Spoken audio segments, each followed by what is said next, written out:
Ya Anies ini kan posisinya sebagai wayang aja. Sementara 3 partai ini kan dalang. Iya kan? Tidak bisa Anies yang mengatakan saya mau ke sana, mau ke sini. Enggak, partai ini yang mengatur mau kemana. Dan apa yang mau dibicarakan itu kan tidak pernah disusun dulu masuk wilayah ini apa yang dibicarakan. Ya kan, yang strategik itu apa, yang kemudian aspek politiknya apa, aspek sosialnya apa. SBY bukan orang sembarangan. Informasinya, kualitasnya dia cek satu persatu. Dia sudah ketemu dengan seluruh pimpinan partai ketua dulu. Mau mengeluh. Dia sudah mendengar langsung skenario dua pasar. Lalu dia melakukan pengecekan pada orang yang mendengar langsung dari mulutnya Pak Presiden. Pak Presiden hanya mau 2 calon. Kenapa 2 calon Pak Presiden? Kan ada Anies, ada Ganjar. Oh, Anies kan sebentar lagi masuk penjara. Terus partai-partai lain yang di KIB segala kalau nggak nurut ya tinggal masuk penjara aja itu. Enggak apa-apa Pak, saya dukung. Enggak apa-apa saya bilang, saya dorong mendukung Anies, tapi saya tidak mendukung Anies, saya bilang.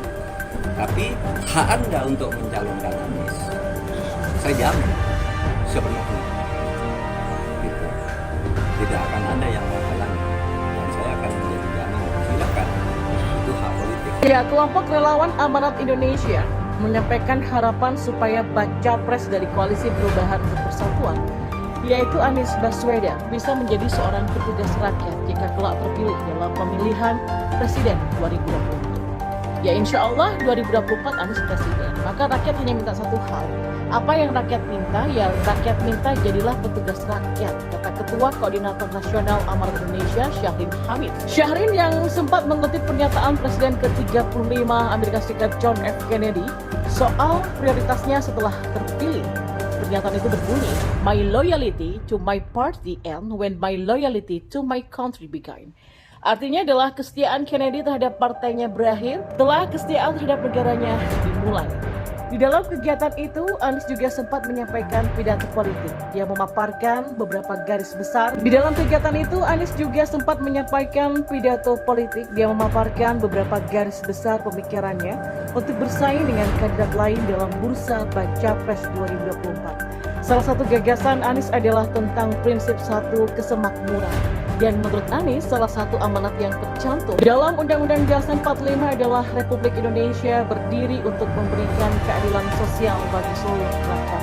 Akan tetapi, kata Anies dalam pernyataan hari ini, masih terdapat ketimpangan dalam hal kesejahteraan. Iya, negara kita itu satu, bahasa kita satu, wilayah kita satu, tapi kesemakmurannya masih berbeda-beda. Dan inilah yang kita akan arahkan ke depan. Satu perekonomian, satu kesemakmuran, kata Anies. Bukan kemakmuran tinggi di satu kota dan rendah di wilayah lain. Bukan kemakmuran tinggi di satu pulau dan lemah di tempat lain. Kita ingin ketimpangan seperti itu dibereskan untuk semua, kata Anies. Anies Baswedan juga mengatakan, visi pembangunan Indonesia ke depan adalah pemerataan kesejahteraan supaya tidak terjadi kesenjangan yang tinggi di seluruh wilayah. Ini komitmen kita bahwa berada dalam wilayah yang sama, teritori yang sama, kita harus bisa satu kesemakmuran. Inilah yang harus menjadi pegangan kita bahwa Republik ini tidak didirikan dengan perhitungan ongkos untung rugi. Republik ini didirikan dengan janji untuk seluruh tumpah darah Indonesia, kata Anies Baswedan. Anies juga menyampaikan gagasan untuk mengutamakan menyediakan moda transportasi umum dan transportasi logistik berbasis listrik yang layak bagi masyarakat.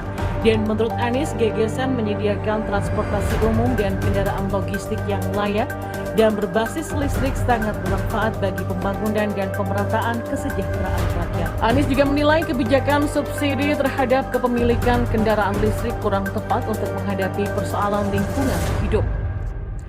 Menurut Anies, emisi karbon mobil listrik per kapita per kilometer itu lebih tinggi dari emisi karbon bus berbahan bakar minyak. Kenapa itu bisa terjadi? Karena bus memuat orang banyak sedangkan mobil memuat orang sedikit, kata Anies. Ditambah lagi ketika kendaraan pribadi berbasis listrik, dia tidak akan menggantikan mobil di garasi, dia akan menambah mobil di jalan, dan dia akan menambah kemacetan di jalan, kata Anies lagi. Ya, di sisi lain ribuan relawan Amanat Indonesia atau Anies memang mulai memenuhi lapangan tenis indoor Senayan pada minggu kemarin. Berdasarkan dari pantauan warta kota live.com di lokasi, Para relawan memenuhi tempat duduk di tribun penonton. Mereka datang dari berbagai daerah di Indonesia. Para relawan juga